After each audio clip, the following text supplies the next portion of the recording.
اعوذ باللہ من الشیطان الرجیم، بسم اللہ الرحمن الرحیم۔ وینس ایچ ڈی کی خصوصی نشریات عشق حسین جاری ہے اور نواسہ رسول کی قربانیوں پر ہم بات کر رہے ہیں۔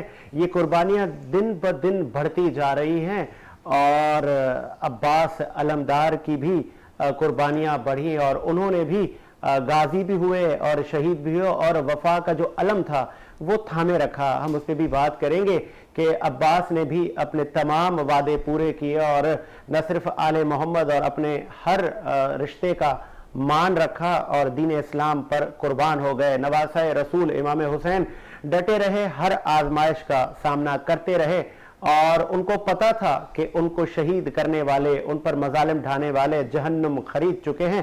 آگے بڑھاتے ہیں سلسلے کو اور تعارف کرواتا چلوں، ہمارے ساتھ موجود ہیں، آپ اہل سنت کو ریپریزنٹ کرتے ہیں، علامہ خواجہ آفتاب صاحب۔ آفتاب صاحب آپ کا شکریہ۔ اور ان کے ساتھ موجود ہیں رضوان شاہد رضوی صاحب، بہت شکریہ رضوان صاحب، آپ نے بھی ہمیں جوائن کیا۔ ان کے ساتھ موجود ہیں مولانا احمد رضا مدنی صاحب۔ مدنی صاحب آپ کا بھی شکریہ۔ اور معصوم منقبت خوان نے ہمیں جوائن کیا ہے عبدالرحیم قادری، بہت شکریہ بیٹا، آپ نے بھی ٹائم نکالا۔ آگے بڑھاتے ہیں سلسلے کو، پہلے بات کرتے ہیں ہم محرم الحرام کے واقعات کی۔ کیسا دیکھتے ہیں خواجہ آفتاب صاحب کے عباس علمدار نے بھی بھائیوں کا بھی ساتھ دیا، دین اسلام کی بقا کا جو علم تھا وہ بھی تھامے رکھا، بازو کٹ گئے لیکن مشکی کو گرنے نہ دیا کہ پانی پیاسوں تک پلایا جائے، تاکہ وہ ان کا جو ایک آہو پکا کا جو عالم تھا امام حسین کے خیموں میں کہ بچوں کو پانی میسر نہیں تھا، وقت یزید نے پانی بھی بند کر دیا۔ بسم اللہ الرحمن الرحیم۔ واقعہ کربلا کی یاد اور جس طرح کہ ہم یکم محرم الحرام سے اس کو بہت ہی تفصیلی طور پر لے کر چل رہے ہیں، تو جیسے کہ 6 محرم الحرام، تو یہ 5 اور 6 محرم الحرام اور ان ایام میں اب جو ہے وہ پانی بند ہونے کا آغاز ہوا، کیونکہ آخری جو 3 ایام تھے تو 3 دن پانی بند رہنے کی جو روایات جو تاریخ بتاتی ہے کہ 3 دن جو ہے وہ پانی بند رہا۔ تو 5 اور 6 محرم الحرام جو تاریخ ہمیں اہم واقعات بتاتی ہے، اس میں یہ ہے کہ حضرت بی بی زینب نے امام حسین سے، جب امام حسین خیمے میں تشریف لائے تو آپ نے امام حسین سے کہا کہ آپ کے بھائی، آپ کے بہت اچھے دوست، مخلص دوست حبیب مظاہر، آپ ان سے جو ہے وہ ان کو خط لکھیں اور ان کو بلائیں اپنے اس قافلے میں شامل ہونے کے لیے۔ وہ تو آپ کے بہت اچھے دوست تھے، یقیناً وہ آپ کے ساتھ شامل ہوں گے۔ تو آپ نے بی بی کے کہنے پر خط لکھا اور خط قاصد کو دے کر روانہ کیا۔ جب حبیب مظاہر کو خط ملا تو وہ بہت رنجیدہ ہوا کہ میں یہاں ہوں اور وہاں جو ہے وہ امام حسین جو ہے وہ یزید کے حامیوں کے جو ہے وہ لشکر کے اندر گھر چکے ہیں اور سخت پریشانی کے عالم میں۔ تو اب یہاں پر دیکھیں، ایک بڑا دلچسپ تاریخ واقعہ بتاتی کہ آپ جو ہے وہ اپنے گھر گئے اور آپ نے اپنی زوجہ کا یہاں پر ایک امتحان لینا چاہا۔ آپ نے اپنی زوجہ کو کہا کہ امام حسین کا خط آیا اور وہ بہت پریشانی اور اس ایسی کیفیت میں ہے، تو مدد ہمیں ان کی مدد کو جانا چاہیے، تو لیکن میں جاؤں یا نہ، مطلب میرا ارادہ نہیں بن رہا جانے کا، کیا کرنا چاہیے؟ انہوں نے تو اس وقت حبیب بن مظاہر کی زوجہ نے کہا کہ آپ نہ جائیں، پھر اگر آپ نہیں جانا چاہ رہے تو آپ نہ جائیں، مجھے اپنی تلوار اور گھوڑا دیں، میں چلی جاتی ہوں۔ یعنی دیکھیں اہل بیت سے محبت کا ان کا عالم یہ تھا کہ جب اہل بیت اگر اس اسٹیج پر ہے تو ہمیں تو ہر عالم میں ان کی قربانی کو ان کے ساتھ دینے کے لیے پہنچنا چاہیے۔ اور پھر حبیب بن مظاہر وہاں سے نکلے اور آپ جو ہے وہاں سے، کیونکہ اچھا وہاں پر آپ کوفہ میں تھے، آپ تو کوفہ میں عالم یہ تھا کہ ہر طرف جو ہے بڑا سختی کا عالم تھا، کیونکہ ابن زیاد نے بڑی ہر طرف سختی مچا رکھی تھی، اور اس سے پہلے ہم دیکھتے ہیں اگر تو مسلم بن عقیل کو جو ہے وہ شہید کر دیا گیا بے دردی سے، وہ بھی سارے واقعات ہمارے سامنے۔ اچھا اب دیکھیں یہاں پر بھی دیکھیں آل رسول، اہل بیت اور ان کی تربیت کا عالم دیکھیں، کیسی تربیت اللہ کے رسول اور جو ہے وہ ان کی ہوئی تھی کہ مسلم بن عقیل جب پہنچے تھے نا ابن زیاد کے اس کے دروازے پر، اور وہاں پر جو ہے وہ اس ٹائم پر معاملہ یہ تھا کہ طوا نامی جو شخص تھا تو اس کو ہانی بن طوا، تو اس کو جو ہے وہ وہاں پر گرفتار کیا گیا تھا، کیونکہ اس نے جو ہے امام حسین رضی اللہ عنہ کو پناہ دی تھی، مسلم بن عقیل کو پناہ دی تھی اپنے گھر میں۔ تو جب مسلم بن عقیل وہاں پہنچے تھے تو آپ کے ساتھ ایک لشکر تھا، لوگ تھے، کافی ہجوم تھا، تو وہ ایک ایسا معاملہ تھا، تاریخ بتاتی ہے کہ اس وقت اگر آپ حملہ کرنا چاہتے اس وقت آپ گورنر ہاؤس پر حملہ کرتے تو آپ حاوی ہو جاتے. لیکن کیونکہ اہل بیت کی تربیت نے یہ سیکھا ہے کہ پہلے حملہ نہیں کرنا ہے. ان کی تربیت یہ تھی کہ کوئی اگر ظلم ڈھائے گا تو خود کو بچانا ہے, کیونکہ سامنے والا مسلمان ہے. اصل مسئلہ یہ تھا, اگر سامنے کفار ہوتے تو معاملہ اور تھا, لیکن سامنے کیونکہ مسلمان تھے تو اہل بیت کی تربیت کچھ اور تھی, تو آپ نے وہاں پر حملہ نہیں کیا. اور پھر اس کے نتیجے میں بعد میں آپ دیکھتے ہیں کہ جب انہوں نے جو ہے وہ جو قریبی وہاں کے لوگ تھے ان کو, جن کو ابن زیاد نے قید کیا ہوا تھا, ان کو اس نے جو ہے وہ ٹارچر کیا اور کہا کہ تم جو ہے وہ قلعے کی دیوار پہ چڑھ کر اپنے جو تمہارے جان پہچان والے ہیں ان کو کہو کہ واپس ہو جائیں, مسلم بن عقیل کا ساتھ چھوڑ دیں. اور ان لوگوں نے ساتھ چھوڑا, اور جب وہ ساتھ چھوڑا تو باقی جو ہے وہ 500 کے قریب لوگ رہ گئے جب مغرب کی نماز مسلم بن عقیل نے پڑھائی. اور جب نماز سے فارغ ہوتے تو پیچھے کوئی بھی نہیں ہوتا. اور ادھر جو حبیب بن مظاہر جن کی میں بات کر رہا تھا, تو یہ جب کوفہ سے نکلے, اب یہ آگے کا معاملہ ہے, 5 اور 6 محرم کی بات ہے, یہ کوفہ سے نکلے اور انہوں نے جو ہے وہ بھیس بدل کر چھپ چھپا کر کسی طریقے سے آپ جو ہے وہ میدان کربلا میں پہنچے, اور وہاں پہنچ کر امام حسین سے ملاقات ہوئی. اور پھر یہ بھی میدان کربلا میں ہی امام حسین رضی اللہ عنہ کے رفقا کے ساتھ ہی شہادت کا رتبہ ان کو ملا. تو یہ 5 اور 6 محرم ہمیں جو ہے یہ ان واقعات کا درس. پھر اس کے بعد جو معاملات ہوتے ہیں وہ انشاءاللہ ہم اس پہ آگے آنے والے میں چاہوں گا کہ رضوان رضوی صاحب سے بھی ہم پوچھتے ہیں کہ وہ کیسے دیکھتے ہیں کہ وفا کا پیکر عباس علمدار پانی نہر فرات سے لینے گئے تاکہ جو معصوم بچے ہیں, جو شیرخوار بچے ہیں, ان کو پانی میسر ہو, اور جو فوج ہے یزید کی اور وہ نہیں چاہتی کہ یہ پانی بھی نصیب ہو اہل بیت کو. کیسے دیکھ رہے ہیں سر عباس علمدار کی قربانی کو؟ علامہ صاحب پہلے تھوڑا سا میں یہ بات بتا دوں کہ ہانی حضرت ہانی جو تھے, ہانی بن عروہ ہے, طوا جو تھی وہ مسلم بن عقیل کو پناہ دینے والی خاتون تھی, اور تو یہ جو تھے مزج قبیلے کے سردار تھے جن کو جو ہے شہید کیا گیا تھا. اور اس کے بعد یہ مسلم بن اوسجہ اور حبیب بن مظاہر, یہ وہ لوگ تھے, 2 لوگ جنہوں نے جو امام حسین علیہ السلام کے خط کے اوپر یہ دریائے فرات میں گھوڑے دوڑا کر, یعنی گھوڑے کو اپنے جو ہے دریائے فرات میں ڈال کے وہاں سے وہ نکلے تھے اپنے, اور کہا تھا غلاموں کو کہ یہ گھوڑے اور تلواریں لے کر تم وہاں ایک بیک ڈور سے وہاں تک پہنچو سرحد تک, اور اس کے بعد پھر ہم پیچھے پیچھے کسی طریقے سے آ جائیں گے. تو جب وہاں پہنچے تو آپ یہ دیکھیں تربیت کا معاملہ, یہ دیکھیں کہ ان کے غلام جو تھے انہوں نے کہا کہ ہم نے تمہیں آزاد کیا, تو انہوں نے کہا کہ اب آزاد کرنے کا کیا فائدہ جب تمہارے سامنے فضل رسول کا کھلا راستہ ہے جنت کا, تو مجھے اختیار دو کہ میں تمہارے ساتھ چلوں. تو ان کے غلام بھی ان کے ساتھ گئے. اس کے بعد پھر ایک پہلی بات یہ کہ بچپن کا ایک واقعہ ہے حبیب بن مظاہر کا کہ حضرت امام حسین علیہ السلام چل رہے تھے, تو رسول خدا کے دور کی بات ہے, تو رسول خدا چل رہے تھے, تو یہ اتنی عقیدت امام حسین سے کرتے تھے کہ امام حسین کے نقش پاک جو زمین پہ تھے اس کی مٹی کو اپنے پاس اپنی جھولی میں ڈال رہے تھے. تو رسول خدا نے ان کو گود میں اٹھا کے چوما تھا, ان کو دعا دی تھی.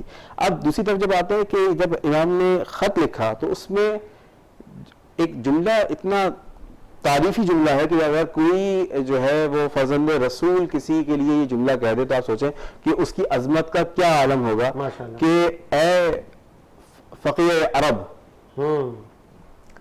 اے میرے بچپن کے دوست حبیب ابن مظاہر. فقیہ عرب کہا گیا, یعنی عرب میں فقیہ کا ایک جو ہے وہ فقیہ عرب, یعنی عرب میں ان سے بڑا کوئی فقیہ اس وقت نہیں تھا. اب یہاں پہ وہ لیا, اس کے بعد انہوں نے اپنی جس طرح جو ہے وہ آفتاب صاحب نے کہا کہ زیادہ سے امتحان لیا, اس کے بعد وہ پہنچ گئے. اب جب وہ وہاں پہنچتے ہیں تو کیونکہ واقعی آپ جیسے چھوٹی بات کروں کہ یہ جو مولا عباس کا جو امتحان کا مرحلہ ہے یہ ہے 10 محرم کا, تو یہ ابھی ہم جو بات کر رہے ہیں ہم کر رہے ہیں 5 اور 6 محرم کی. تو اس وقت جب یہ پہنچے ہیں تو بی بی زینب صلی اللہ علیہ نے جب کہا کہ میرا سلام ہو حبیب ابن مظاہر پر اور اوانہ انصار پر, تو اس وقت آپ نے اپنا امامہ زمین پہ اتار کے پھینک دیا اور روک گریا کرنے لگے, اپنے کو مٹی اٹھا کے ڈالنے لگے اور فرمانے لگے کہ رسول زادیوں پر یہ وقت آ گیا کہ اب جو ہے غلام زادوں کو بھی وہ سلام کریں گی, اور ان کے لیے جو ہے وہ استقبال کے لیے جو ہے وہ شہزادے آئیں گے, کیونکہ مولا عباس جو کوئی بھی آتا تھا اس کو امام حسین علیہ السلام اپنی نیابت کے طور پہ میں جو ہے وہ بھیجتے تھے مولا عباس کو. مولا عباس ان کو اس کو ریسیو کرنے جایا کرتے تھے. حضرت علی اکبر علیہ السلام ان کو ریسیو کرنے جایا کرتے تھے. حضرت امام زین العابدین علیہ السلام کو ریسیو کرنے جایا کرتے تھے اور ان کو لے کر آ کر اور ان کو اس تعظیم سے لے کر آتے تھے جس طریقے سے کوئی بادشاہ کسی بادشاہ کو ویلکم کرتا ہے. تو جس طریقے سے آئے اس کے بعد پھر تمام منازل طے ہوئی. اب جو پانی کا جو معاملہ تھا آپ یہ دیکھیں کہ آخری پانی جو تھا اسٹاک کافی تھا لیکن وہ یزید کے لشکر آتے رہے اور امام حسین سیراب کرتے رہے. اس سے ان کے پانی کا جو تناسب جو ان کے پاس جو تھا مقدار جو تھی اسٹوریج جو تھی وہ پانی کی وہ ختم ہونی شروع ہوئی. اور پھر اس کے بعد جب یہ شیر ملون جب آیا فائنلی خط لے کر کہ جو ہے وہ ہدایت نامہ اس کو ملا شام سے پھر وہ ابن زیاد سے ملا. پھر اس کے بعد وہ آیا اور آ کے اس نے کہا کہ تم سختی کیوں نہیں کرتے, اگر تم سختی نہیں کرو گے تو ابن زیاد نے کہا ہے کہ پھر تمہاری جگہ میں جو ہے وہ سپہ سالار اور تمہیں حکومت رائے نہیں ملے گی. اس دوران جو ہے مسلسل مذاکرات کے طور پہ بات چیت چلتی ہوئی. کیوں؟ کیونکہ قصر سعد جو تھا وہ ایک بڑے اعلیٰ منصب سردار کا بیٹا, اسلام میں ان کی بہت بڑی عظمت ہے, ان کی فتوحات کی تاریخ ہے, ٹھیک ہے. تو اس حوالے سے بھی جو ہے پھر بنو ہاشم قبائل کے اعتبار سے بھی ایک دوسرے سے جو ہے وہ مخاطب ہوتے تھے جس قبیلے سے اس کا تعلق تھا. تو وہ بہرحال اس طریقے سے آپس میں گفتگو چلتی تھی اور پھر مذاکرات سے ہوتے ہوتے کبھی معاملہ سلب ہو جاتے تھے کبھی نرم ہوتے تھے. پھر ایک پہ ایک کی بات ٹھہری اور اس کے بعد پھر یہ ہوا کہ اب ایک کے اوپر ایک ہے, لیکن اگر عباس بن علی مقابل آ گئے تو 10,000 کا لشکر بھی جو ہے وہ کم پڑ جائے گا صرف ایک کے لیے. اور اسی طریقے سے بنو ہاشم کا ہر جوان یا 18 بنو ہاشم اس وقت موجود ہیں, یا 18 میں سے اگر کوئی بھی ایک مقابل آ گیا تو اس وقت جو ہے ایک ہی بندہ جو ہے 1,000 کو لے گا اور اس کے بعد پھر یہ ہزاروں سے قسطہ تو لاشوں کے ڈھیر لگ جائیں گے. تو لہٰذا اس طریقے سے کرو کہ مزید جو ہے وہ جیسے آفتاب صاحب نے کہا کہ مزید لشکر بلا جائے, تو پھر وہ لشکر کی آمد مسلسل پھر بڑھتی چلی گئی اور سلسلہ آگے چلتا رہا. میں احمد رضا مدنی صاحب میں چاہوں گا کہ آپ بھی اس پہ روشنی ڈالیں کہ اب اور مشکلات میں امام کی اضافہ ہونا ہے اور افواج بھی یزید کی طرف سے بڑھائی جا رہی ہے, لیکن یہاں پہ صبر ہے اور ایمان کی طاقت ہے. آپ کیسے دیکھ رہے ہیں اس کو؟ بالکل یہاں پر صبر ہے, ایمان کی طاقت ہے کہ جب امام حسین رضی اللہ تعالیٰ عنہ جب آپ مقام حاجر کی طرف آپ نے اسٹے کیا تو آپ نے اپنے ساتھی رفیق قیس بن مسہر رضی اللہ عنہ کو آپ نے کوفہ کی طرف روانہ کیا. تو جب کوفہ کی طرف آپ روانہ ہوئے تو پہلے سے ہی جو باغی تھے وہ گھات لگائے بیٹھے ہوئے تھے اور ناکہ بندی کی ہوئی تھی, تو انہوں نے قیس بن مسہر رضی اللہ عنہ کو انہوں نے قیدی کر لیا. اور پھر جو ابن زیاد تھا اس وقت لعین بدبخت اور شقی قسم کا آدمی, شقی یعنی کہ بدبخت ترین جس کے لیے علماء استعمال کرتے ہیں شقی, اچھا وہ شخص اس نے قیس بن مسہر رضی اللہ عنہ کو حکم دیا کہ معاذ اللہ ثم معاذ اللہ تم قصر امارات کی چھت پر چڑھو اور جا کر حسین ابن علی رضی اللہ عنہ کو معاذ اللہ گالیاں دو, استغفر اللہ العظیم واتوب الیہ, استغفر اللہ العظیم واتوب الیہ. تو جب اس نے یہ حکم دیا تو قیس بن مسہر قصر امارات کی چھت پر چڑھے اور آپ نے فرمایا کہ اے میری قوم یاد رکھو حسین بن علی جنتی نوجوانوں کے سردار اور ان کے بابا عدل و شجاعت کے امام اور ان کی والدہ خاتون جنت بی بی فاطمہ الزہرا رضی اللہ تعالی عنہ اور ان کے بھائی امام حسن اور یہ خود جنتی نوجوانان کے سردار ہیں, اور یاد رکھنا ان کی تعظیم ہمیشہ بجا لانا. اور ابن زیاد اور اس کے باپ کو قیس بن مسہر رضی اللہ عنہ نے برا بلا کہنا شروع کرا کہ اس نے امام حسین رضی اللہ تعالی عنہ پر جس طرح مظالم کے پہاڑ توڑنا شروع کر دیے ہیں, آپ کے ساتھیوں پر جس طرح مظالم شروع کر دیے ہیں, اب یاد رکھنا اس کا ٹھکانہ جہنم ہے. جب اس طرح کے الفاظ قیس بن مسہر رضی اللہ تعالی عنہ نے, دیکھیں شجاعت اور بہادری کا اس سے بڑا نمونہ کہیں نہیں مل سکتا کہ امام حسین رضی اللہ تعالی عنہ کے یہ رفیق جانتے ہیں کہ 30,000 سے زیادہ کا لشکر ہے, جانتے ہیں کہ 30,000 سے زیادہ کے لشکر کے علاوہ اور لشکر کشی کرنے کے لیے لوگوں کو بلایا جا رہا ہے, باغیوں کو بلایا جا رہا ہے, جو لوگ اپنے ایمان کو تباہ و برباد کرنے کی کوشش کر رہے ہیں, ان کی آمد کا سلسلہ جاری اور ساری ہے. لیکن قربان جائیے اس حسینی نوجوان پر کہ جس نے امام حسین رضی اللہ تعالی عنہ سے وفاداری کا مظاہرہ کرتے ہوئے اس 30,000 لشکر کو اس 30,000 کے لشکر کی طرف اپنا التفات نہیں کیا, بلکہ امام حسین رضی اللہ تعالی عنہ سے وفاداری اور امام حسین رضی اللہ تعالی عنہ کے بابا علی المرتضی شیر خدا کرم اللہ تعالی وجہ الکریم سے وفاداری کا علم بلند کرا. اب جب قیس بن مصر رضی اللہ تعالیٰ عنہ نے یہ تاریخی کلمات کہے اور ابن زیاد اور اس کے باپ کو برا بلا کہا, تو ابن زیاد بہت زیادہ اس کو غصہ آیا اور اس نے کہا کہ قیس بن مصر کے ساتھ ایسا کیا جائے, انہیں بلند ترین عمارت سے نیچے گرا دیا جائے.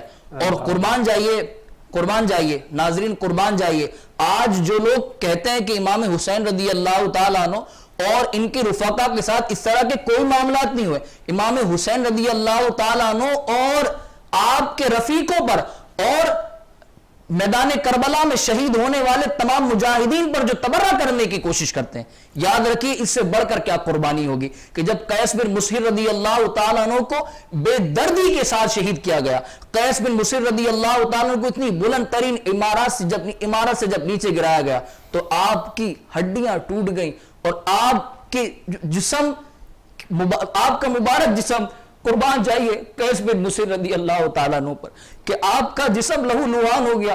اور اس حسینی نوجوان نے, اس امام حسین رضی اللہ تعالیٰ عنہ کے عاشق نے نہ کہ امام حسین رضی اللہ تعالیٰ عنہ سے بے وفائی بلکہ امام حسین رضی اللہ تعالیٰ عنہ سے وفاداری کا علم بلند کرتے ہوئے دنیا کو پیغام دے دیا کہ تخت سکندری پر وہ تھوکتے نہیں ہیں, بستر لگا ہوا ہے جن کا تیری گلی میں. کیا بات ہے, بہت خوب. اور بے شک کہ امام حسین اور آل محمد کے قافلے کو ڈرایا گیا, دھمکایا گیا کہ کسی طرح وہ وقت یزید کی بیعت کریں, پر ایسا ممکن نہیں تھا, کیونکہ علی کا بیٹا کیسے علی زادہ ایک فاجر اور فاسق کی بیعت کر سکتا ہے. عبدالرحیم قادری ہمارے ساتھ موجود ہیں, میں چاہوں گا ان سے منقبت بھی سنیں. عبدالرحیم قادری, بسم اللہ. صلی اللہ علیہ یا رسول اللہ وسلم علیہ یا حبیب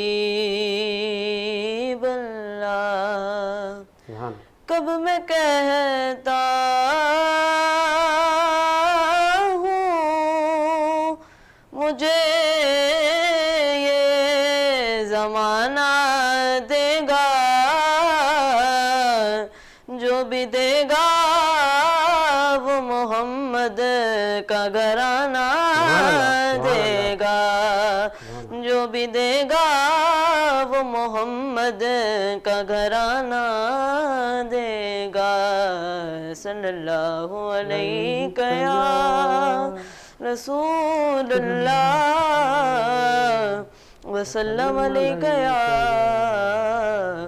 حبیب اللہ. آیا نہ ہوگا اس طرح رنگ و شباب ریت پر, آیا نہ ہوگا اس طرح رنگ و شباب ریت پر. گلشن فاطمہ کے تھے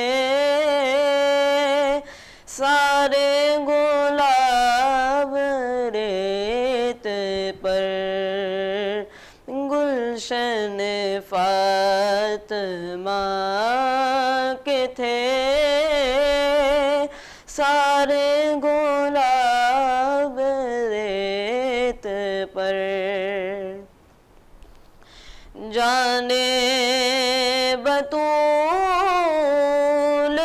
کے سوا کوئی نہیں کھلا سکا،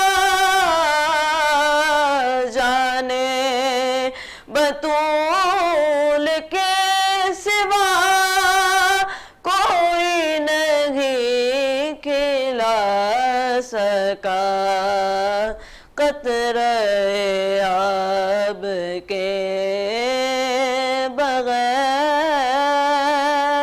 اتنے گلاب ریت پر، قطرہ آب کے بغیر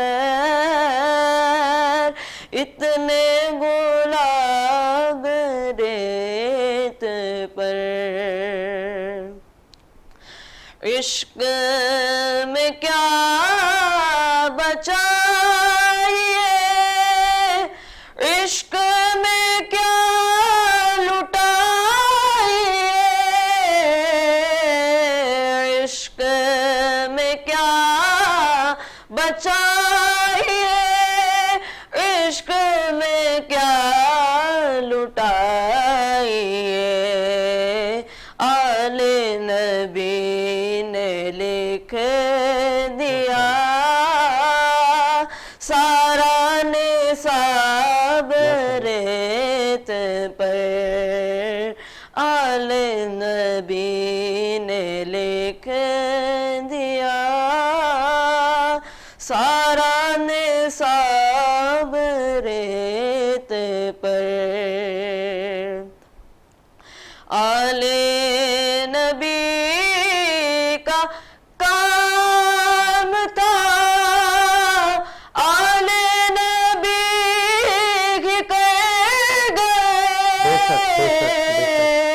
آل نبی کا کام تھا، آل نبی ہی کہہ گئے، کوئی نہ لکھ سکا دیپ ایسی کتاب ریت پر، کوئی نہ لکھ سکا ادیب ایسی کتاب ریت پر، آیا نہ ہوگا اس طرح رنگ و شباب ریت پر، گلشن فاطمہ کے تھے سارے گلاب ریت پر۔ سبحان اللہ، سبحان اللہ، ماشاءاللہ۔ اور مجھے بریک کا کہا جا رہا ہے، ایک بریک لیتے ہیں، بریک کے بعد حاضر ہوتے ہیں۔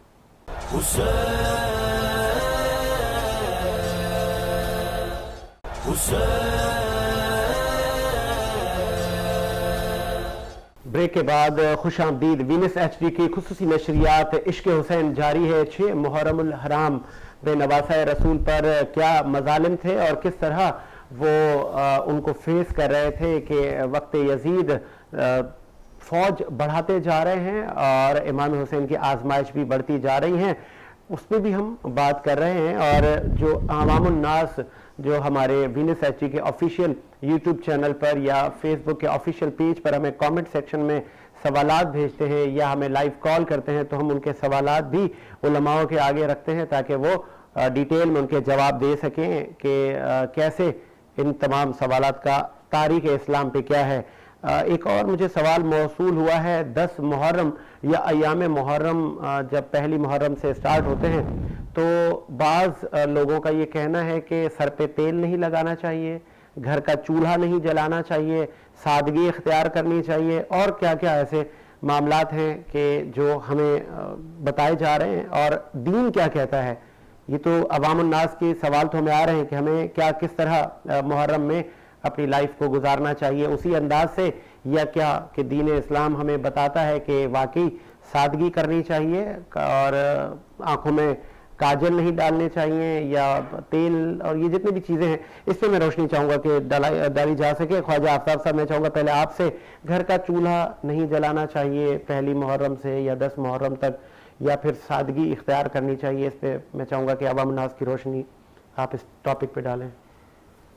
دیکھیں محرم الحرام کی عظمت, اس کی حرمت, مقدسیت بے شک, لیکن جیسا یہ معاملات ہیں نا کہ اس کو یہاں آپ آسانی سے, جیسے آپ تیل وغیرہ کا جو کہنا ہے اس کو آپ زینت کہہ سکتے ہیں, ٹھیک ہے, اور گھر کا چولہا وغیرہ نہ چلنا, اس کو فاقہ کشی, یعنی غم کی ایک کیفیت ہے, فاقہ تو نہیں ہوتا, خیر کھانا پینے کا معاملات الحمدللہ حسینی لنگر تو چلتے ہی رہتے ہیں الحمدللہ. تو دیکھیں یہ کوئی نا فرض اور واجب چیزیں نہیں ہیں, یعنی یہ وہ چیزیں نہیں ہیں کہ جس پر ہم جو ہے وہ ڈٹ جائیں اور ہم جو ہے نا وہ پریشان ہونے کی ہمیں ضرورت نہیں ہے.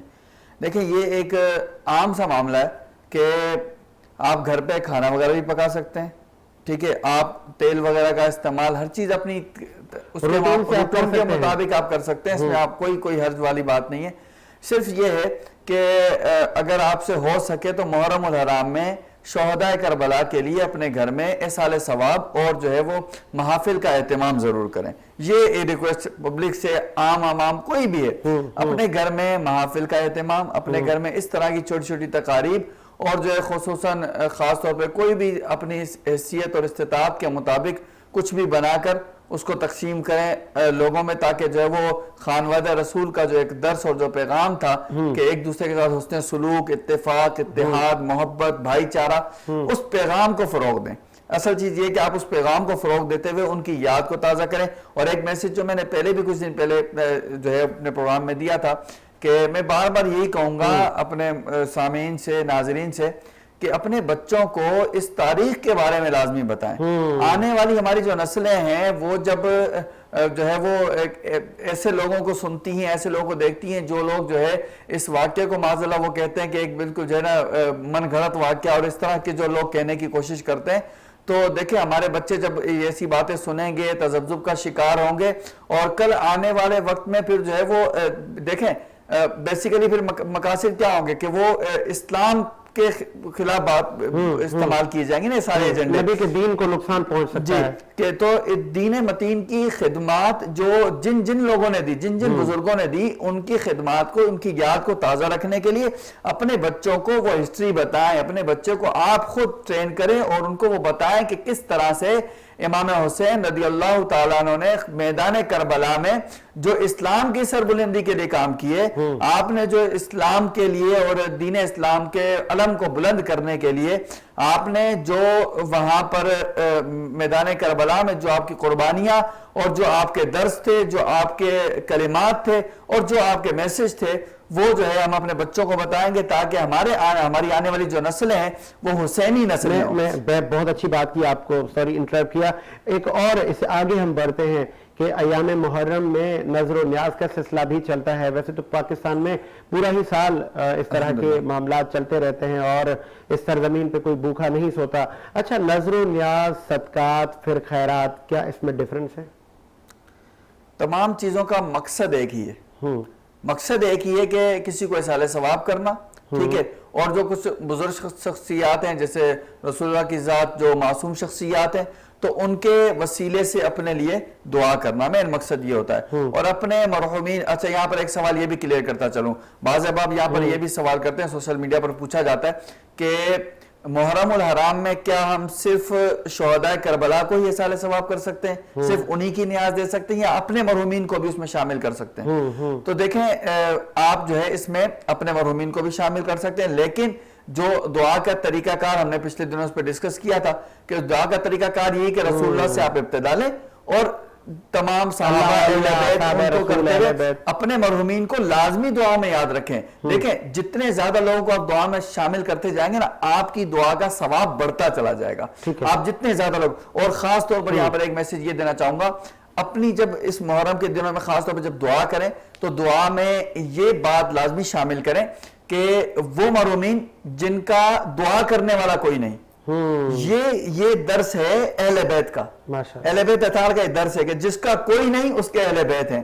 تو آج آپ جب اہل بیت کے لیے دعا کرنے کے لیے اپنے گھر میں فاتحہ خوانی کا اہتمام کریں تو فاتحہ شریف جو بھی پڑھنے کے بعد آپ ان مرحومین کے لیے بھی دعا کریں کہ جن کے پیچھے دعا کرنے والا کوئی نہیں، جن کے لیے کوئی نہیں دعا کرتا ان کے لیے بھی آپ دعا کریں. تو یہ ایک میسج اہل بیت کا ضرور چلیں پڑھیں. علامہ رضوان شاہد صاحب سے بھی پوچھ لیتے ہیں. علامہ صاحب آپ بھی اس پہ روشنی ڈالیے گا. عوام الناس جب اس طرح کے ہم سے سوال پوچھتے ہیں کہ نظر، نیاز، صدقات، خیرات میں کیا فرق ہے، بہت سارے لوگ کہتے ہیں جی نیاز کا ہے تو ہم کھائیں گے، کچھ کہتے ہیں جی نیاز کا ہے تو ہم نہیں کھائیں گے، تو کیا یہ تمام چیزیں ایک ہی ہیں؟ دیکھیں اس میں فرق ہے. وہ فرق یہ ہے کہ صدقہ جو ہے وہ امت کے لیے ہے، سادات کے لیے نہیں ہے. ٹھیک ہے، سادات جو ہیں وہ صدقہ ان پہ حرام ہے. ٹھیک ہے.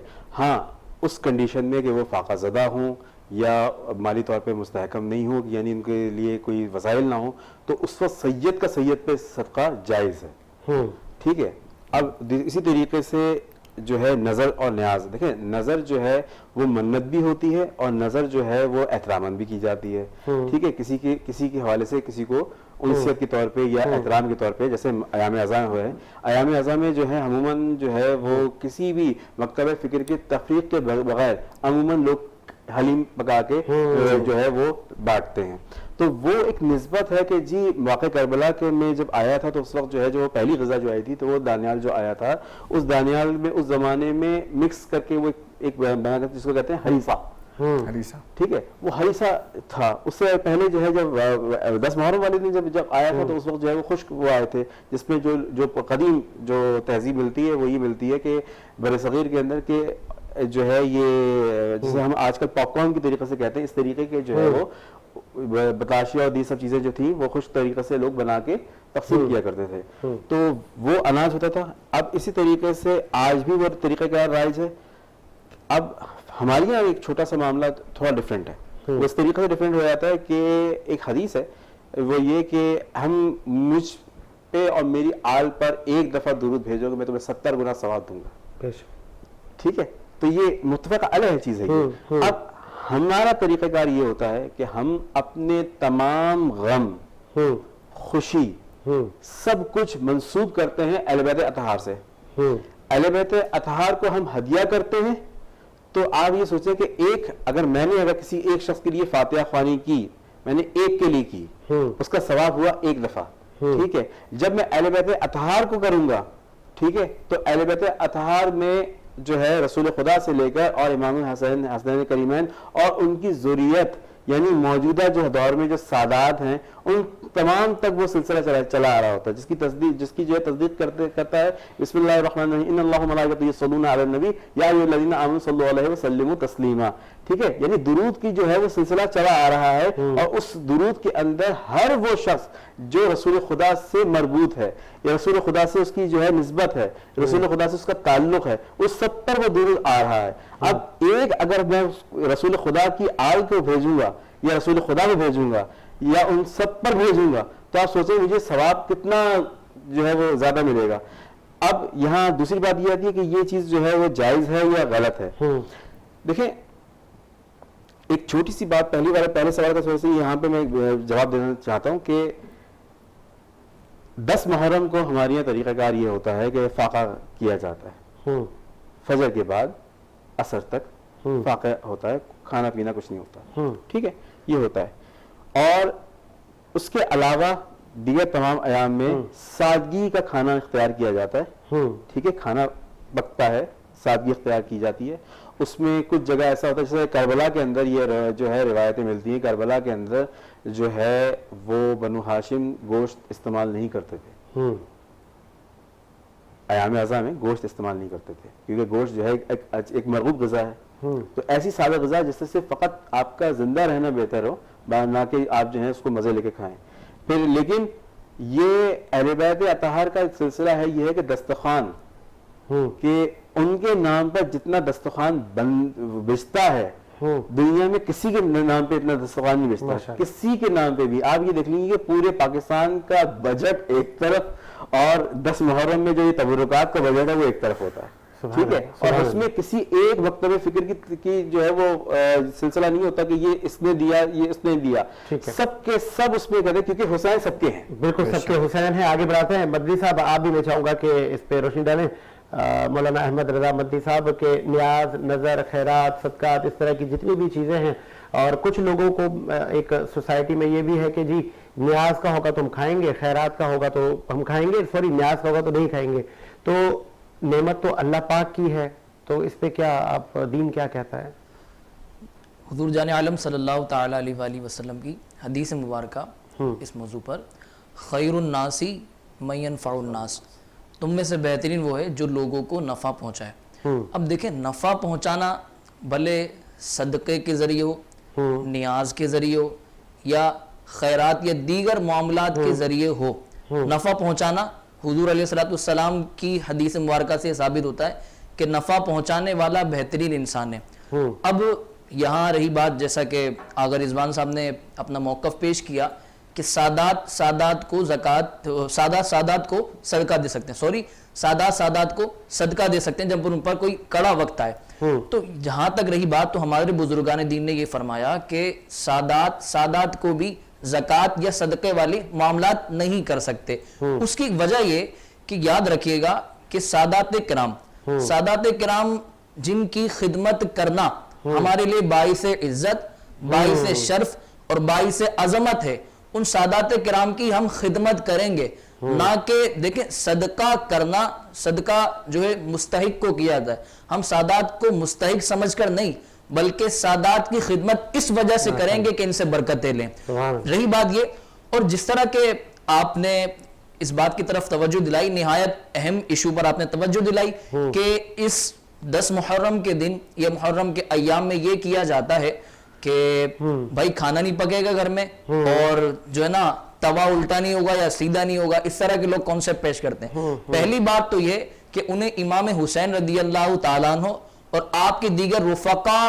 کی تعلیمات کو پڑھنا چاہیے سب سے پہلے. اور دوسری بات یہ ہے کہ یاد رکھیے گا ان شہدائے کربلا نے ہمیشہ لوگوں کو نفع پہنچایا, اور لوگوں کو نفع پہنچاتے ہوئے ان شہدائے کربلا نے اپنی جان آفری کے سپرد کر دی. اور امام حسین رضی اللہ تعالیٰ عنہ کی تعلیمات ہمیں یہ سبق دیتی ہیں کہ امام حسین رضی اللہ تعالیٰ عنہ کی تعلیمات یہ کہ ہم لوگوں کو نفع پہنچانے والے بنے. اگر آپ نیاز کا اہتمام کرتے ہیں تو یاد رکھیے گا لوگوں کو اس سے نفع پہنچائے گا. اگر آپ 10 محرم کے دن صدقہ و خیرات کرتے ہیں لوگوں کو اس سے نفع پہنچے گا. آپ 10 محرم کے دن دلیم کی نیاز کرتے ہیں, جس کو حلیم بھی کہا جاتا ہے, کھچڑا بھی لوگ کہتے ہیں, کچھ بھی کہیں, لیکن یاد رکھیے گا یہ نفع پہنچانے کے ذریعے. اب آپ اس نفع کو پہنچائیں گے تو سب سے پہلے تو یہ بات یاد رکھیں, ہر کام میں بندہ اللہ تبارک و تعالیٰ کی رضا کو شامل حال رکھے.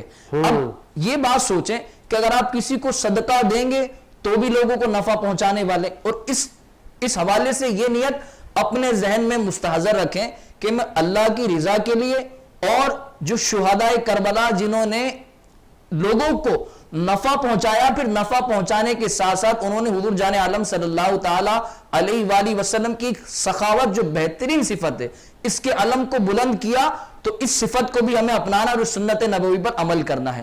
اور یہاں ایک اور بات, ایک اور کانسیپٹ کلیئر کرتا چلوں کہ 10 محرم الحرام کے دن کچھ لوگ ان چیزوں کو تو مان لیتے ہیں, لیکن اس کے علاوہ جو ان کے مشاغل ہوتے ہیں کہ ہلڑ گلڑ بازی مچانا, کہ کراچی کے کچھ پوش ایریا کے بارے میں, جیسا کہ آپ بھی ہو سکتا ہے سامعین آپ کے ذہن میں بھی ہو اس طرح کے پوش ایریاز جہاں پر لوگ 10 محرم الحرام کے دن فیملیز کو لے کے نکلتے ہیں, خوب ہلڑ گلڑ بازی ہوتا ہے. تو یاد رکھیے گا یہ دن تماشے بازی کا دن نہیں ہے, یہ تو امام حسین رضی اللہ تعالیٰ عنہ کی خدمات کو یاد کر کے, امام حسین رضی اللہ تعالیٰ عنہ کی خدمات کو یاد کر کے, امام حسین رضی اللہ تعالیٰ کو اصال ثواب کر کے, اور امام حسین رضی اللہ تعالیٰ کی تعلیمات بتانے کا دن ہے, نہ کہ ہلڑ بازی کا دن ہے. ٹھیک ہے, آگے بڑھاتے ہیں سلسلے کو. منقبت بھی ہم شامل کرتے ہیں, ٹائم بہت کم ہے, مجھے بریک کا کاجر ہے. بسم اللہ.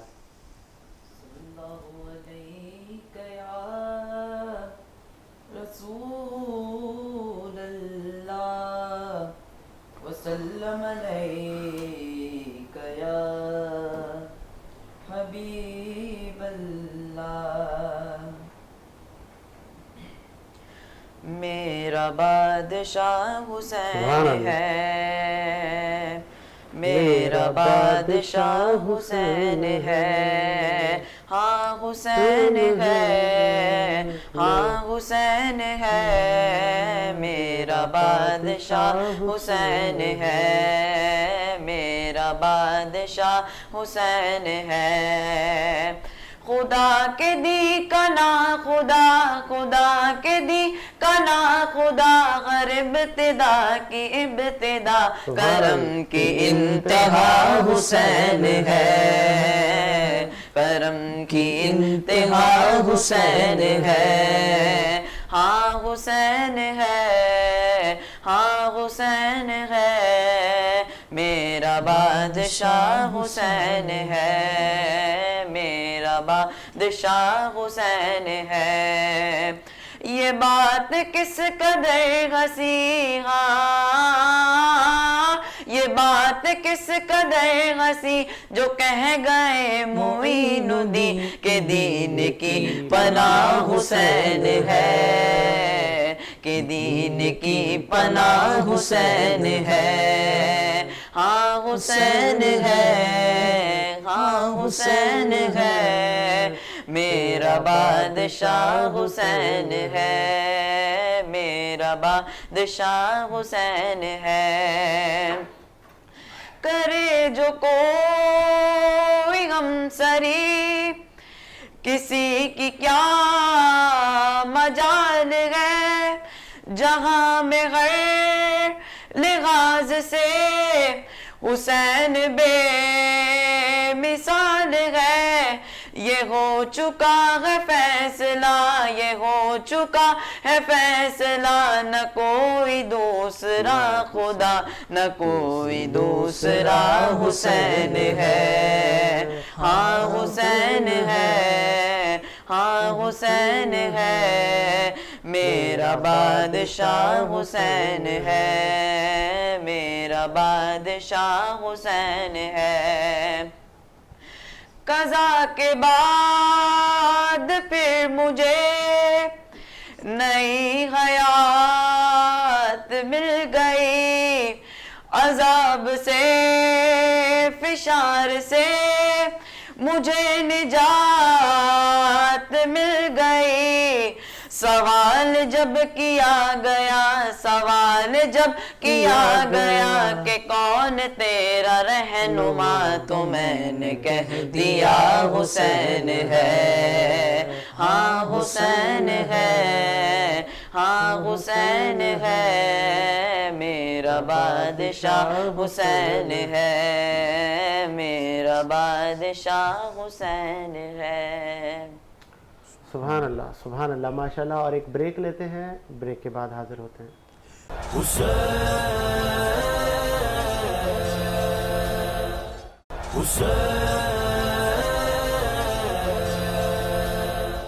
بریک کے بعد خوش آمدید۔ وینس ایچ ڈی کی خصوصی نشریات جاری ہے جو کہ عاشور تک جاری رہے گی، اور جس طرح ہم ذکر کر رہے تھے کہ نواسہ رسول نے دین اسلام کے لیے تاریخ رقم کر دی اور پورا ہی خاندان قربان کر دیا، لیکن باطل کے آگے سر تسلیم خم نہیں ہوئے، آخر تک جو دین کا علم ہے اس کو بلند رکھا، چاہے نیزے پہ سر کیوں نہ ہو، اور تلاوت کلام بھی جاری رہا۔ آگے بڑھاتے ہیں سلسلے کو، اور ساتھ ساتھ واقعہ کربلا سے لے کر ہم جو مسائل ہیں دین کے حوالے سے ہم ان پر بھی بات کر رہے ہیں۔ عوام الناس کی جب ہمیں سوالات موصول ہو رہے ہیں تو علماء کے آگے رکھ رہے ہیں۔ ایک اور سوال ہمیں موصول ہوا ہے، 9 اور 10 محرم کو کیا روزہ رکھ سکتے ہیں یا فاقہ ہوتا ہے؟ تو اس پہ میں چاہوں گا کہ خواجہ صاحب پہلے آپ روشنی ڈالیں کہ تاریخ دین اسلام، شریعت ہمیں کیا کہتی ہے، نبی کریم صلی اللہ علیہ وآلہ وسلم کی سنت کیا کہتی ہے، کیا محرم میں پورے ہی مہینے روزے ہو یا 9-10 کا روزہ ہونا چاہیے یا کیا ہے؟ کچھ بتائیے گا پلیز۔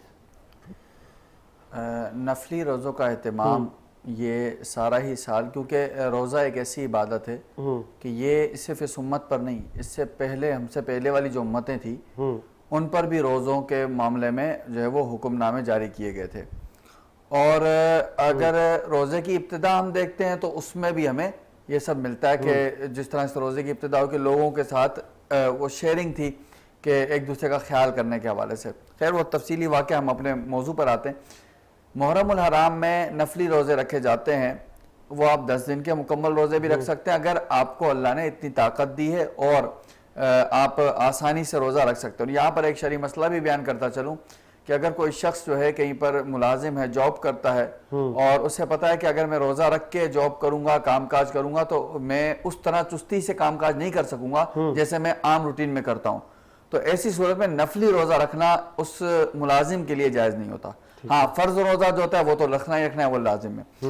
تو 9 یا تو 10 دن اگر کوئی پورے روزے رکھتا ہے تو کوئی حرج نہیں ہے۔ ہاں عاشور کے حوالے سے اہل سنت کا نظریہ یہ ہے کہ ایک دن کا روزہ نہ رکھا جائے، یعنی ایک دن کا روزہ جو ہے وہ یہ جو ہے وہ اس سے منع کیا گیا، البتہ 2 دن، کم سے کم 2 دن کا روزہ، یعنی 9 اور 10 محرم کا روزہ رکھ لیں یا 10 اور 11 کا رکھ لیں، تو ایک روزہ کوئی اور ساتھ ملائے تاکہ جو ہے وہ کسی ایسی قوم سے مشابہت کہ جو ہے وہ غیر مسلم قوموں سے یہ مشابہت کی علامت ہوتی تھی کہ وہ، کیونکہ ان کے زمانے میں جو ہے وہ یہود وغیرہ کے زمانے میں وہ ایک دن کا روزہ عاشور کا رکھا جاتا تھا۔ اور یہاں پر میں ایک بات یہ بتاتا چلوں کہ یہ عاشور کے جو محرم کے ایام ہے نا، یہ تو مسلم ہسٹری میں آ کر واقعہ کربلا ہوا یا دیگر شہادتیں ہوئی، اس سے پہلے بھی ان میں واقعات ہوتے رہتے تھے، تو پھر جو ہے وہ وہاں بھی یہ چیز مشہور تھی، تو اس وجہ سے جو ہے اہل سنت کا نظریہ یہ ہے کہ 2 دن کا روزہ یا تو 9-10 محرم یا 10-11 محرم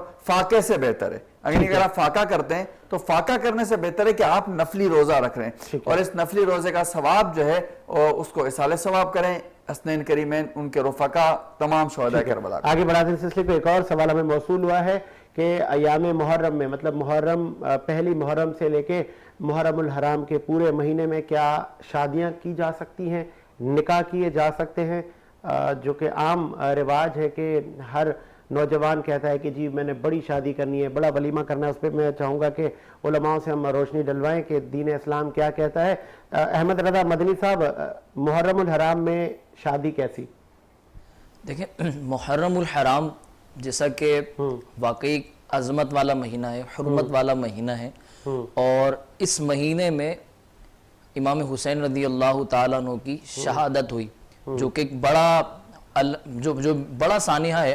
لیکن شیخ الاسلام اعلی حضرت امام احمد رضا خان رحمۃ اللہ تعالیٰ علیہ سے جب یہ سوال پوچھا گیا تو آپ نے اپنی مایہ ناز جو تصنیف ہے فتاوی رضویہ شریف، آپ نے اس کے اندر اس مسئلے کو کوڈ کیا ہے کہ کچھ لوگوں نے آپ سوال کیا کہ حضرت ہمارے یہاں 10 محرم کو شادی نہیں کی جاتی، تو کیا 10 محرم کو شادی کر سکتے ہیں؟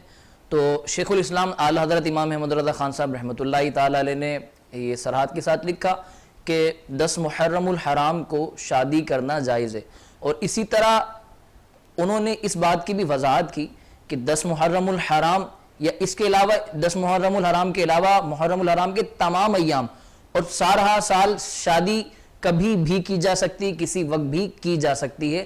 اس میں شریعت نے کوئی مقید نہیں کیا کہ اس وقت شادی نہیں کر سکتے، اس وقت شادی کر سکتے ہیں۔ تو 10 محرم الحرام کو دن شادی کی جا سکتی ہے، لیکن ہاں اتنا ضرور یاد رکھا جائے کہ شادی میں اس طرح کی رسومات جو غیر شرعی رسومات ہیں جن سے اسلام نے ہمیں منع کیا ہے، اسلام ہمیں جن چیزوں کی تعلیمات دیتا ہے، یاد رکھیے گا آج کل کچھ لوگ جیسا کہ اگر کسی چیز کو جائز قرار دیا گیا تو جائز قرار دینے میں وہ شریعت کی ان حدود کو کراس کر جاتے ہیں، شریعت کی ان باؤنڈریز کو کراس کر جاتے ہیں، جس کی وجہ سے معاشرے میں بگاڑ پیدا ہوتا ہے، اور پھر جو لوگ فتنہ اور فساد برپا کرنے والے لوگ ہوتے ہیں تو فتنہ فساد برپا کرنے والے لوگ اس چیز کو پوائنٹ آؤٹ کرتے ہیں، پوائنٹ آؤٹ کرنے کے ساتھ ساتھ پھر یہ بات اس جگہ کوڈ کی جاتی ہے کہ دیکھیں ان کو امام حسین رضی اللہ تعالیٰ عنہ کی تعلیمات کے بارے میں اتنے بڑے سانحے کے بارے میں پتہ نہیں، تو وہ اگر آپ اس شادی کو رچا رہے ہیں تو شادی کی رچانے میں اگر محرم الحرام میں اگر آپ شادی کر رہے ہیں تو یاد رکھیے گا غیر شرعی رسومات سے بچیں گے تو انشاءاللہ عز و جل یہ شادی بابرکت ہوگی، نہ کہ غیر شرعی رسومات کو اپنا کر اپنی دنیا اور آخرت کو داؤ پر لگانے کی کوشش کریں۔ رضوان شاہد رضوی صاحب، آپ کو میں چاہوں گا کہ آپ بھی اس پہ روشنی ڈالیں کہ محرم الحرام میں شادی کی تقریبات یا بہت ساری دعوتیں اور پارٹیاں سالہ سال چلتی ہیں، تو کیا محرم میں سادگی کے ساتھ کی جا سکتی ہیں یا کی نہیں جا سکتی؟ دیکھیں فقہ جعفریہ میں سیدھی بات یہ کہ شادی جو ہے وہ خوشی کا سودا ہے، اور خوشی اس وقت اچھی لگتی ہے کہ جب آپ کے گھر کے اندر جو ہے وہ کسی بھی قسم کا سوگ نہ ہو. ٹھیک ہے. ہمارے یہاں جو ہے یکم محرم کا جب چاند نظر آتا ہے اس وقت سے لے کر اور 8 ربیع الاول کی مغربین تک ہمارے یہاں سوگ ہوتا ہے. ٹھیک ہے. اس دوران شادی تو کجا، یعنی کسی کے ایک دوسرے سے جو ہے وہ کوئی بھی خوشی کی کوئی بھی چیز جو ہے وہ شیئر نہیں کی جاتی.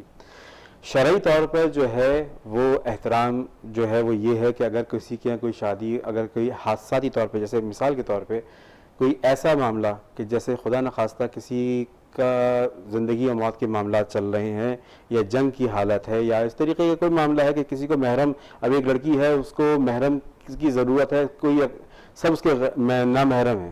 ٹھیک ہے. تو اس لڑکی کے لیے جو ہے وہ فقط نکاح جو ہے وہ، لیکن وہ بھی 7 محرم سے لے کر 10 محرم تک نہیں ہو سکتا. صحیح ہے. 7 محرم سے لے کر 10 محرم تک نہیں ہوتا. اور دیگر آپ جو بات کی تھی اس کی روزے کے حوالے سے، تو میں بتا چلوں کہ یکم 6 محرم اور جو ہے وہ 7 محرم ہمارے یہاں جو ہے آیت اللہ سیستانی کے مطابق جو ہے یہ 3 سنتی روزے جو ہیں وہ رکھے جا سکتے ہیں. 10 محرم کو ہمارے یہاں روزہ نہیں رکھا جاتا، فاقہ ہوتا ہے.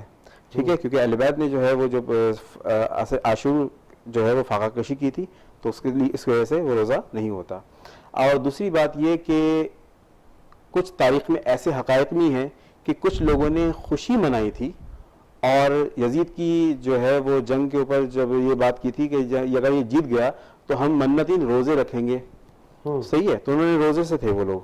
تو اس حوالے سے بھی تشبیہ جو ہے وہ ایک نہ ہو، تو اس لیے جو ہے فقہ جعفریہ میں قطعی طور پہ جو ہے وہ 10 محرم کو روزہ نہیں رکھا جاتا. سوری فار انٹرپٹ، آپ نے کہا کچھ لوگوں نے اس وقت جب واقعہ کربلا برپا ہو رہا تھا اس وقت یہ کہا تھا کہ ہم منتی روزے رکھیں گے.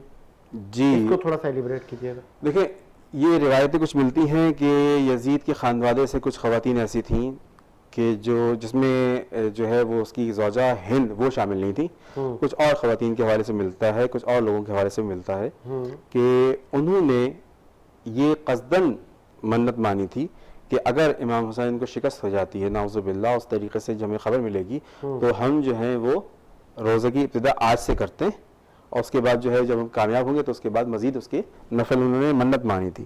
اب اس حوالے سے یہ جو چیزیں جو موجود ہیں تو یہ ہمارے یہاں جو ہے اس کو خوشی کے اعتبار سے کہا جاتا ہے. تو یہ مستند روایات ہیں، یہ بالکل کی کتابوں میں سے نہیں، یہ جو ہے دیکھیں یہ صحیح ستہ کے حوالے سے نہیں ہے، یہ تاریخی روایت ہیں. یہ تاریخی روایات ہیں، یہ صحیح ستہ کے حوالے سے نہیں ہے. ٹھیک ہے. اس کو دیگر اور جو ہے علماء نے لکھا ہے، اس میں جو ہے وہ سلمان قندوزی جو ہے شیخ سلمان قندوزی، ان کے حوالے سے یہ بات جو ہے وہ موجود ہے.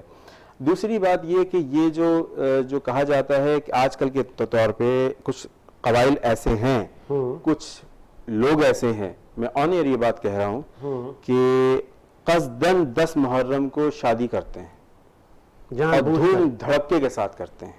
ٹھیک ہے. وہ ریپرزینٹ کرتے ہیں کہ ہم پیروکار یزید ہیں، اور وہ گاجے باجے اور سب کچھ اہتمام مکمل طور پہ کرتے ہیں، جبکہ اہل بیت کے گھر میں سوگ ہے. آپ نے ایک چھوٹی سی اگر آپ مشاہدہ کریں، 10 محرم کا دن ہوتا ہے اور شام تک پورے سال میں ایسی فضا نہیں ہوتی سوگ کی جیسی 10 محرم کو ہوتی ہے. کہ فضا تک جو ہے پرندے اور چرند تک جو ہے وہ خاموش ہوتے ہیں. ٹھیک ہے. لیکن یہ قوم جو ہے اس ملعون کی جو ہے وہ پیروی کرتے ہوئے خوشی مناتی ہے. ٹھیک ہے. ان میں سے کچھ لوگ جان بوجھ کر طبل جو ہے اسلام میں حرام ہے، وہ جان بوجھ کے طبل بجاتے ہیں، کیونکہ وہ ملعون جو تھا وہ طبل بڑے شوق سے بجایا کرتا تھا. ٹھیک ہے. پھر اس کے علاوہ کچھ ایسی رسومات کرتے ہیں کہ جس میں جو ہے وہ جسے آج کل ناچ گانا بھی آپ کہہ لیں اس کو، وہ بھی سب ہوتا ہے، اور وہ سڑکوں پر بھی چل رہا ہوتا ہے.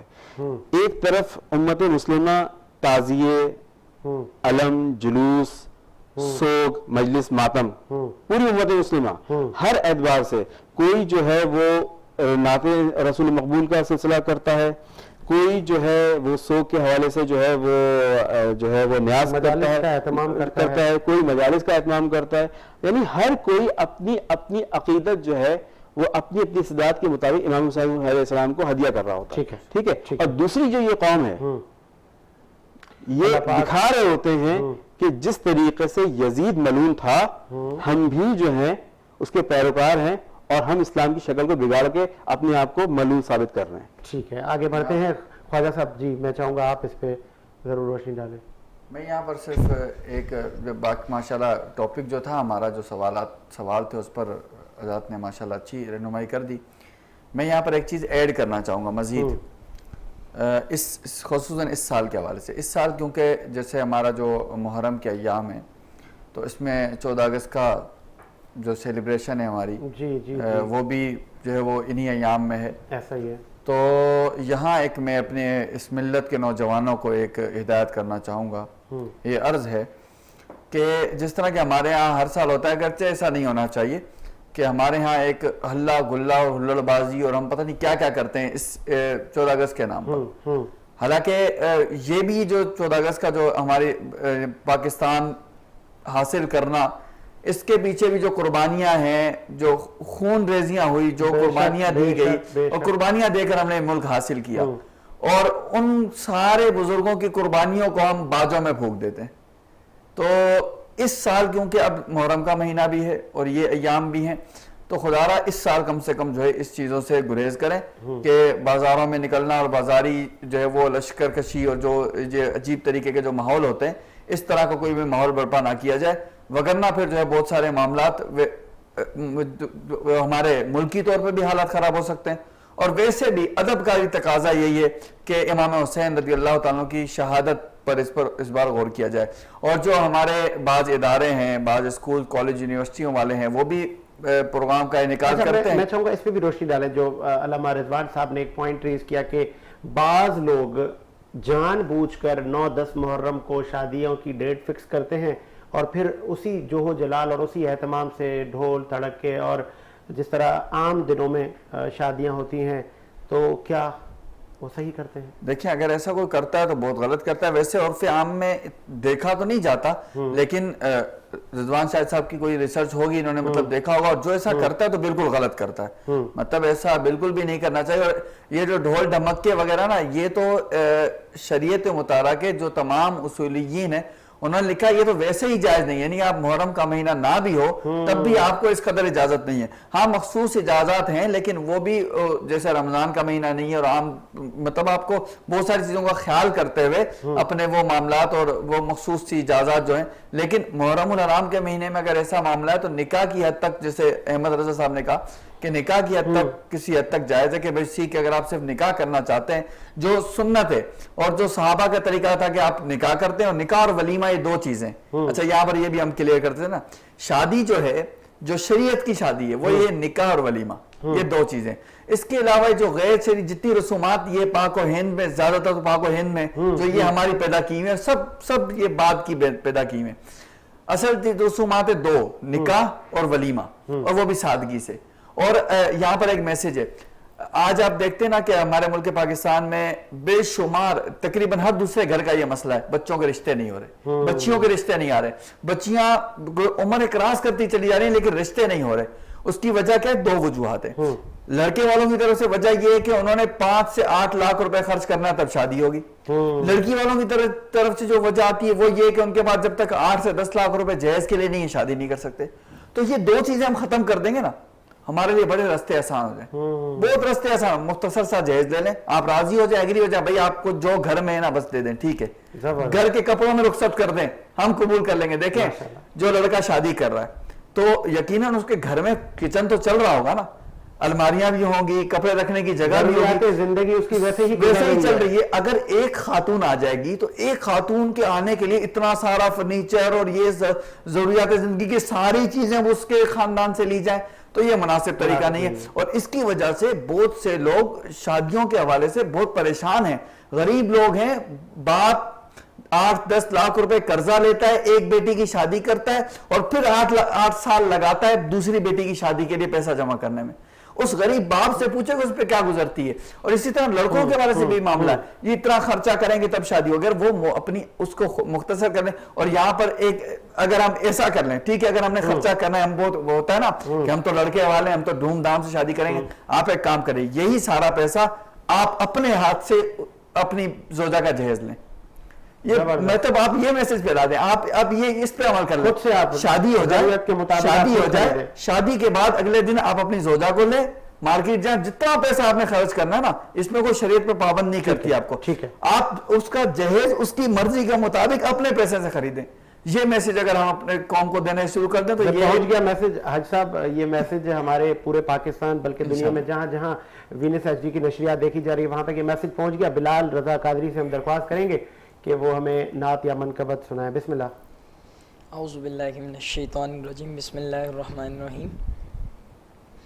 میں تو پنجے تن کا غلام ہوں, میں تو پنجے تن کا غلام ہوں, میں غلام بنے غلام ہوں, میں تو پنجے تن کا غلام ہوں, میں تو پنجے تن کا غلام ہوں, اور مجھے عشق ہے تو خدا سے ہے,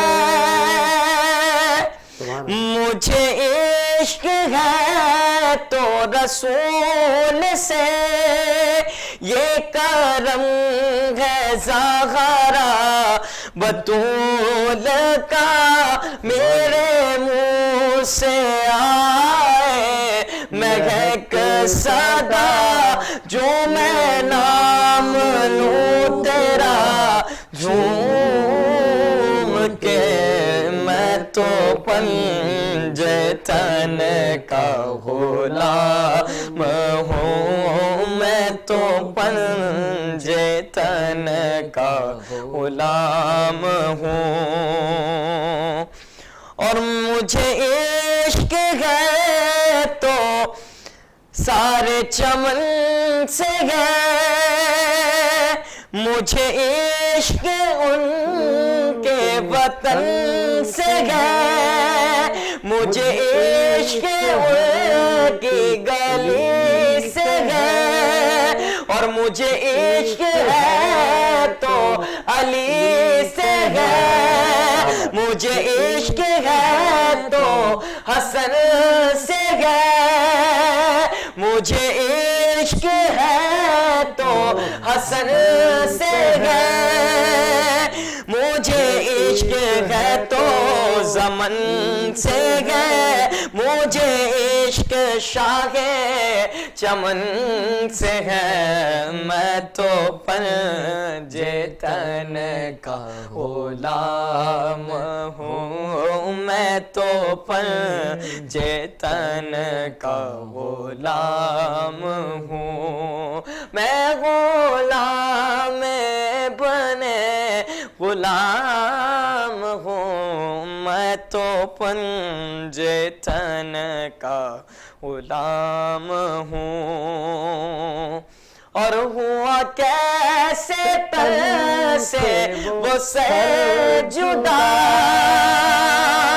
جہاں عشق ہو وہی کربلا, ہوا کیسے تن سے وہ سے جدا, جہاں عشق ہو وہی کربلا, میری بات ان کی ہی بات ہے, میرے سامنے وہی ذات ہے, وہی جن کو شیر خدا کہے, جنہیں باب صلی اللہ کہے, وہی جن کو ذات علی کہے, وہی پختہ ہے, میں تو خام ہوں, میں تو پنجے تن کا غلام ہوں, میں تو پنجے تن کا غلام ہوں, میں غلام بنے غلام ہوں, میں تو پنج تن کا غلام ہوں. سبحان اللہ ماشاءاللہ. اور وینس ایچ ڈی کی خصوصی نشریات سے فی الوقت اتنا ہی, اور آپ سے ملاقات ہوگی 7 محرم الحرام کو. اس وقت کے لیے مجھے اور میری ٹیم کو اجازت دیجیے. آپ سے ملاقات ہوگی دوسرے پروگرام میں. اللہ حافظ.